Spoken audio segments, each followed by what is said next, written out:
Alrighty, here we go, here we go. Are you ready? It's day 55, right? If you're keeping track of building a log cabin for Mom. Hope you guys had a good weekend. Alright, so this is a pretty big day right here. Today's day 55. We are going to pretty much disinfect a log cabin here.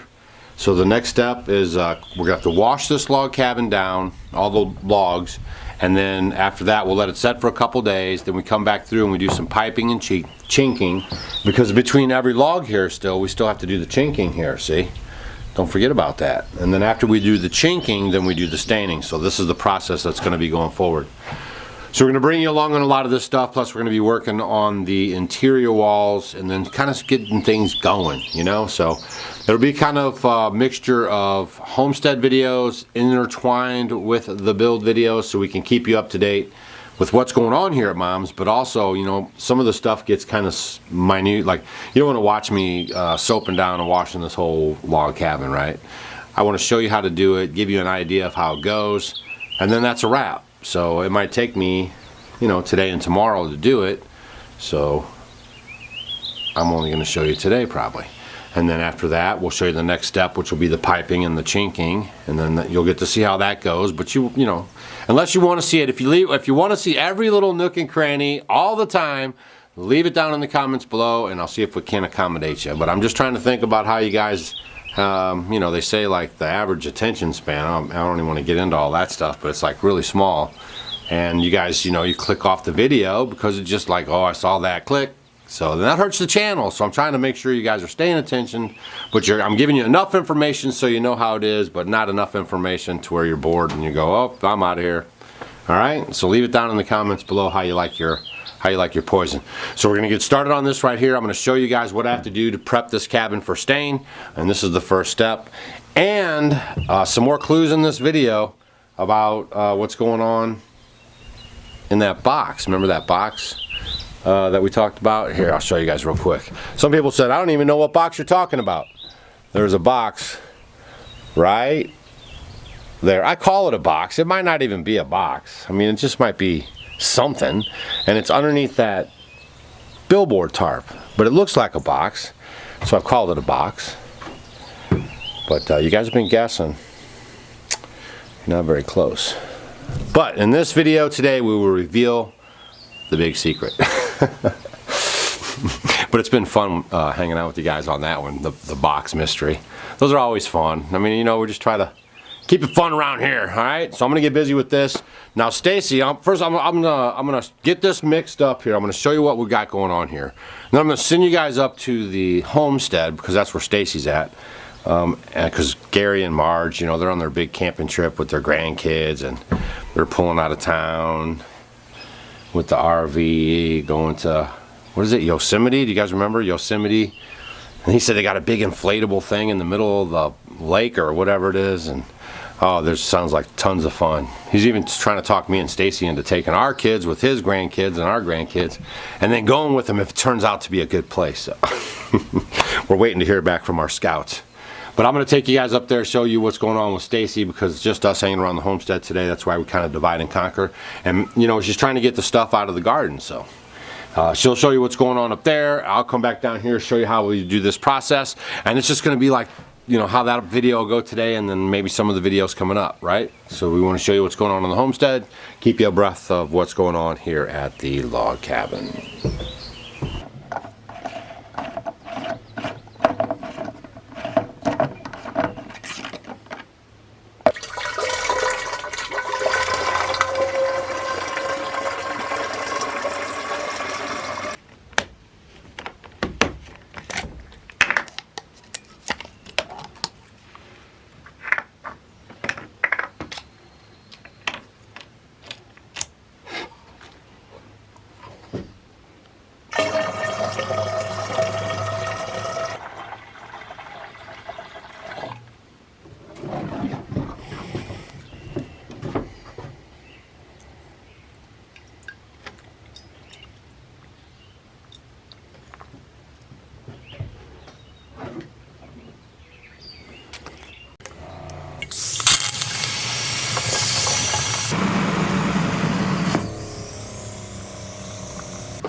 So what we're spraying is a mixture of bleach and water.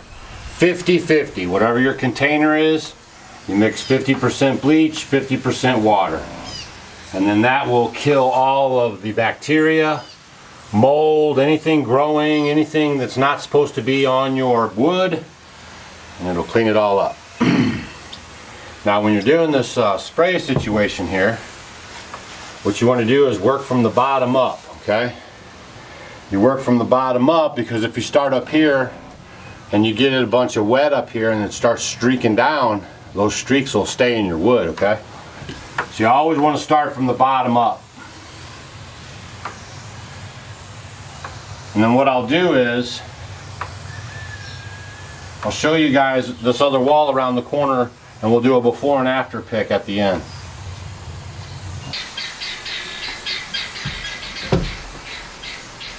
Now you want to make sure you get the whole log cabin. I did the windowsills, all the windowsills, all the way around that window box. Anything that's on this raw wood, I want to make sure that I'm killing any bacteria or anything that's on it. Remember, I mean, these logs were green just a little bit ago.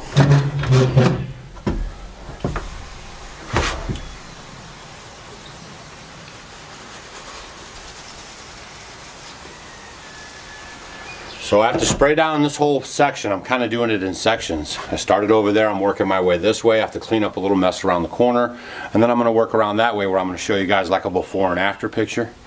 I have to spray this wall down, this section here, and then you let it set for about 15 minutes. And after you let it set for about 15 minutes, you wash it up. Okay, so I'm going to go ahead and apply all this on here. You can see how it's going. I'm going to let it set to 15 minutes and then I'll be back. So I'm going to send you guys up to Stacy right there and you guys can go see what she's doing up there at the homestead.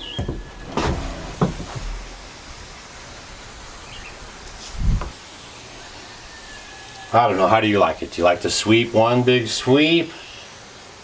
Or are you a scatterer? Do you like to just kind of wave that wand around because it just seems like it makes faster splashes and covers more area? Or do you just like the good sweep of it? Leave that down in the comments too.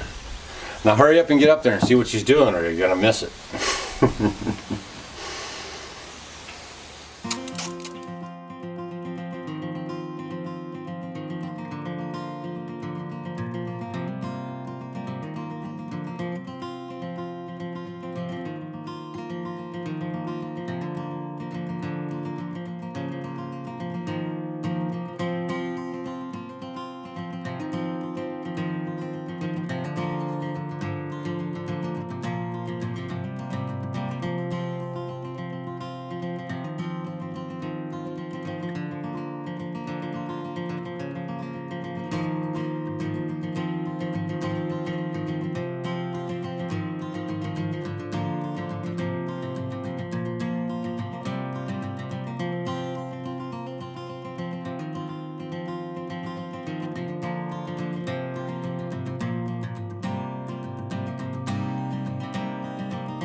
15 minutes is up. I love this time of year. All the garden produce is coming out. Stacy's fermenting everything. So now basically you just kind of hose it off. Now it doesn't matter if you hose it off from top to bottom or bottom to top. That part really doesn't matter, but you want to just kind of hose it off and get that bleach and stuff off there. Just kind of wash it off. And again, that was after 15 minutes.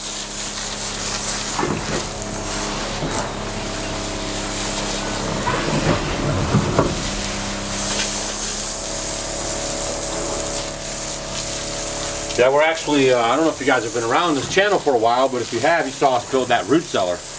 We're actually still eating last year's ferments from the root cellar right now. Maybe I'll talk Stacy into showing you guys her. She's got quite a few ferments still up there on her shelves in her root cellar. Maybe I can talk her into showing you guys that before you get out of here today.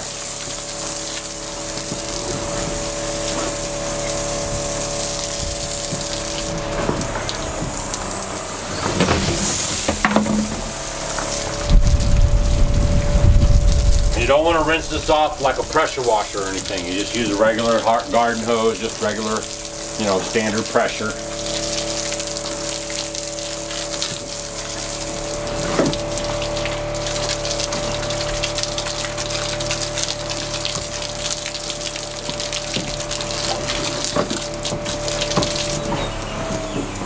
All right, go back up there and see what Stacy's doing.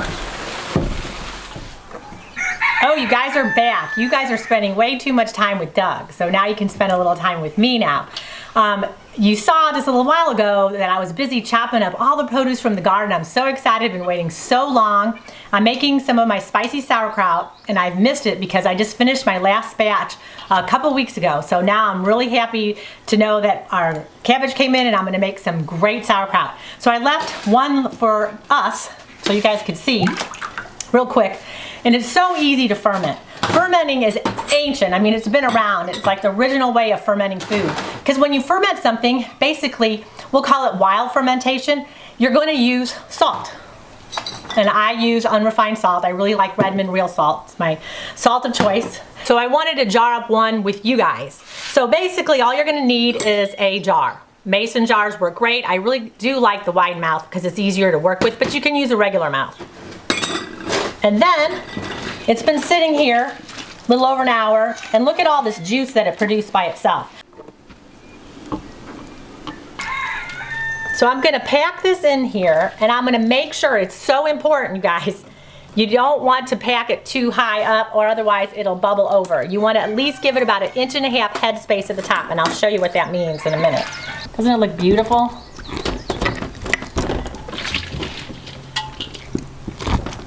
So here's the brine that was developed from just putting salt over the cabbage. It's so easy. I'm just going to pour it in there.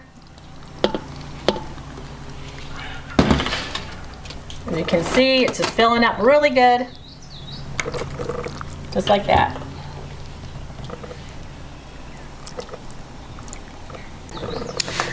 Now, I always use my finger to measure. For every little knuckle here is 1 inch. So I'm going to go about 1.5 inches. As you can see. So what's going to happen over time, it's going to start to bubble a little bit, and it may want to come out. It's really important to keep it under the brine. So there's a couple ways to do it. You can use a weight, like I have here, that you can push just like this. Come and see how the brine kind of goes over it. So the brine is covering it. So that's one option. You can use a weight. When I first started, I found a rock that worked good, and I would use a rock for it. Or another thing you can do, and I'm going to do on this one, is just use a big piece of cabbage.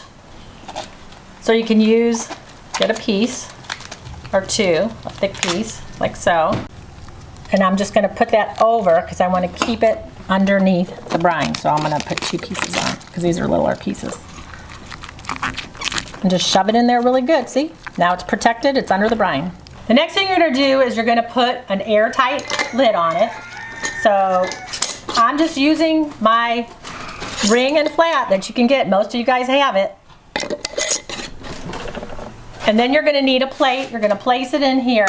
And then you're gonna put it, you can put it in a pantry. Don't put it in the sun. You need to put it someplace away from the sun. Now what's gonna happen, especially during the first week and a half, you're gonna get a big buildup of carbon dioxide. So you're gonna start seeing bubbles coming up. So it's very important that you release the air by just gently turning it. Don't open it. You'll just hear the air go psss, and then just close it. And just do that every day. Just watch it. So that's why it's really important that you put a plate underneath it, because a lot of times, maybe if you forget or it's a really hot day like it is today, it may bubble over. So always have the plate there to protect it. And then after about, you can start tasting it in about a week or so. Everyone always asks me, how do you know when it's done? Well, everyone has different tastes. So after maybe 4 or 5 days, you go ahead and open it, taste it, see how it tastes. If you want it a little bit more sour, wait a few more days, and when it gets to where you like it. Now the other way that you can do this is to use a fermenting lid. And it's my preferred way because I do a lot of ferments. Mason tops have these fermenting lids. What happens is it will not let the bad stuff in, but it's going to let the carbon dioxide come out. So I put the lid on just like that, so that the gases will come out, and then I don't have to babysit it all the time, and I don't have to burp it, because I have quite a few ferments.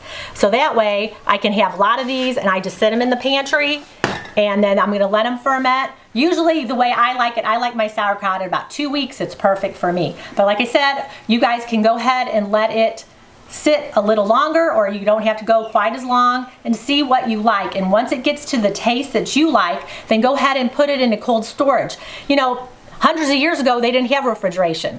So they just put it in a cool, dark place, and it works just fine. It'll just keep fermenting a little bit more. It might just change, because you're gonna get a lot of different textures, and you're gonna get a lot of different, the enzymes break down, so it just changes the flavors. So you guys decide where you want it. Put it in the refrigerator or put it in cold storage. We have a root cellar, that's where we keep ours.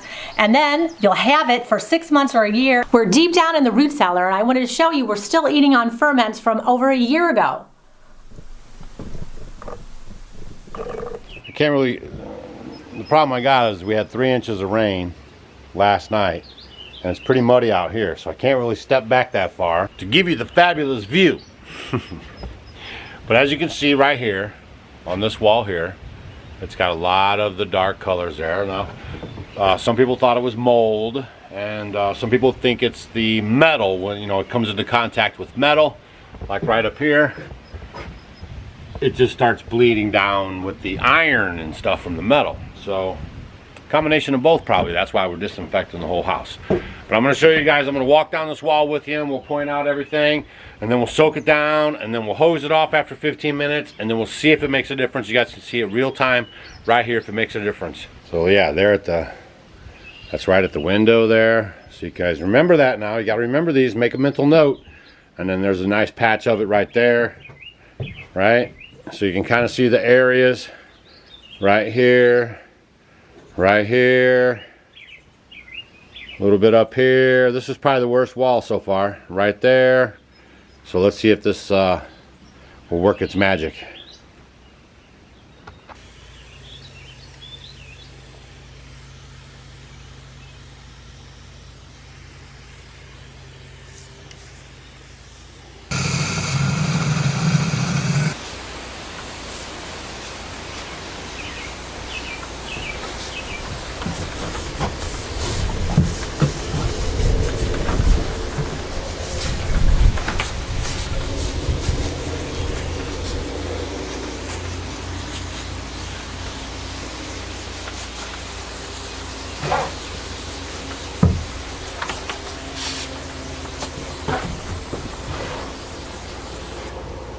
All right, 15 minutes. 15 minutes. I'm just flying by. You can already see it cleaned it off really good though.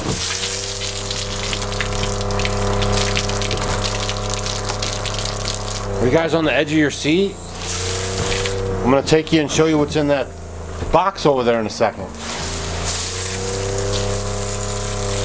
So don't go anywhere. And then we're going to talk about how much that mold or staining or whatever it is, how it just looks so nice now.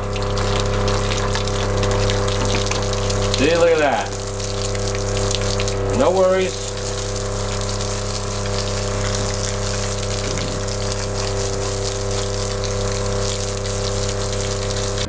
Man, that's a big difference, isn't it? Look at that. Cleaned it all up real nice, took it all off there. Now you guys are kind of getting an idea what it's going to look like when it's stained up too. But I can't wait to show you the reveal. That's what they call it when you put the stain on there and you get to see how the wood reacts to the stain. It's called the reveal. I made a knife a while ago. I went up to Canada and I hung out with Simple Life. Real nice guy. I made a knife up there and had a really good time. And that was one of the things we did. You know, we talked about the reveal. When the stain hits that wood and pulls all that grain out, it makes it look just so nice. Good stuff.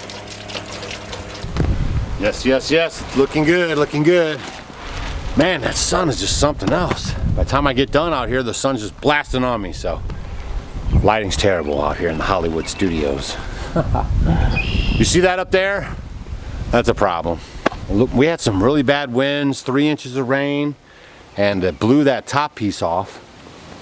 And so I gotta get that fixed. Hopefully, the A-team's supposed to be here tomorrow to put the tin roof on, so we'll see if that happens. If not, I'll have to jump up there though and secure that little flapper up there. But the log cabin looks awesome, huh? Nice and clean, as you can see. All the black stuff is gone. In most places, there's a few little places there. I showed you on the other side real time. Put it on, wait 15 minutes, take it off. Stacy showed you guys how to ferment and what she's fermenting today. All that stuff's from the garden. And oh, we even showed you some of the ferment stash down in the root cellar that we're eating from last year. So if you guys want to get the pre-sale book for Stacy's Fermenting with a Smile, I'm going to leave a link down for that connection down below there. So it's a pre-sale. We're almost done with the book. It takes 6 to 8 weeks for them to print, and we like to do the pre-sale because that helps us gauge how many books we should order. Thousands and thousands of cookbooks. I had no idea. And so we got caught flat-footed with that one. I had some bad software in the very beginning. And we do all this ourselves, right? We're not co-opting this out. We write the books. We have it published. We get them, we deliver them, we stack them, we mail them, we slap them, we stick them. I mean, we do everything, okay? So I had a big mistake on the first go-round, and I've got that all corrected now.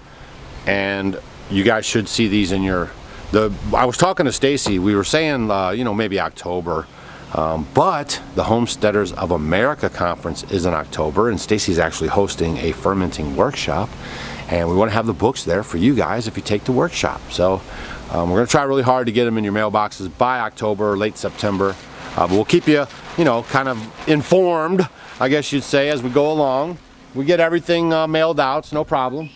And hopefully you guys like to get that fermenting book and show Stacy some love. And thank you for all the love on the cookbook. If you didn't get a cookbook, the link's down below.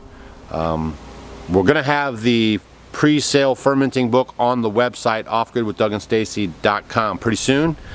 Maybe today or tomorrow as you're watching this. But otherwise, you have to use the link that I set up right now. And then I'll get it figured out. Put the button on the web page. That way you can get the tea, the cookbook, the fermenting book, all at the same time.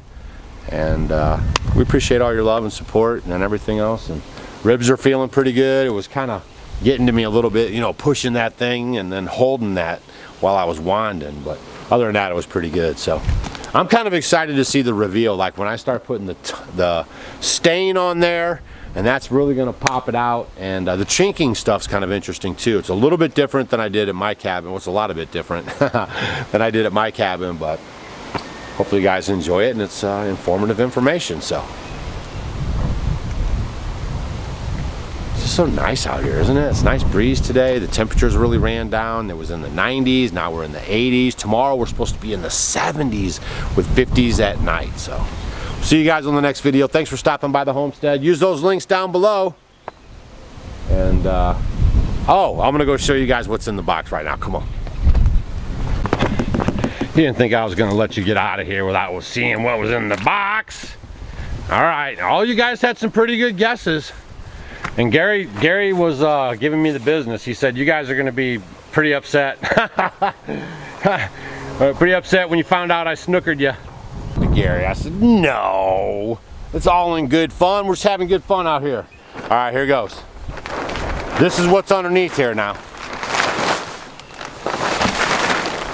Somebody said it was a water catchment for Mom's house, and I'm like, oh, you're so close.